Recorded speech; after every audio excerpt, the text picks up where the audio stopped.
Well, there may not be a big economic impact, but it is good news for cigar smokers, especially here in the U.S. They're lighting up at the prospect of getting their hands on Cuban cigars. And travelers to Cuba can now bring back up to $100 worth of alcohol and tobacco.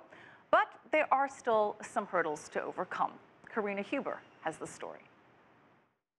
Cigar lovers at the Davidoff of Switzerland tobacco store in Manhattan welcomed the thaw between the U.S. and Cuba.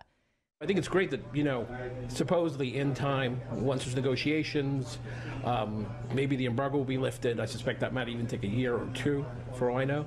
But again, I think having some dialogue is better than no dialogue. So I think it's pretty cool.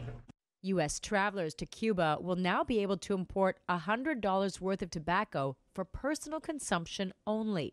The embargo still forbids the large-scale import and sale of Cuban cigars. For that to change, Congress needs to act. By reputation, Cuba makes the world's best cigars. Davidoff sells them in every market but the U.S., where it mainly sells Dominican and Nicaraguan cigars. The store's general manager expects to offer Cuban cigars soon. It's fantastic for everyone. It's great news. There's a certain mythology to Cuban cigars, so we welcome this as a company. And I, as the manager of our flagship in New York, think it's wonderful for business and for everyone involved. If the embargo is lifted, Torres predicts a frenzy to buy Cuban cigars in the U.S.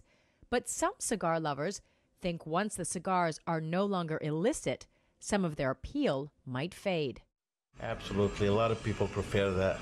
Maybe it's a hype that because it's being illegal for the past few years right now, but eventually it'll just take, it's more like, it'll be like every other cigars in the United States. Allowing $100 worth of Cuban cigars into the U.S. may be a positive policy change for cigar lovers, but it doesn't get them very far. A box of 25 premium Cohibas costs between $100 and $500 in Havana, so they better enjoy every single puff. Karina, CCTV, New York.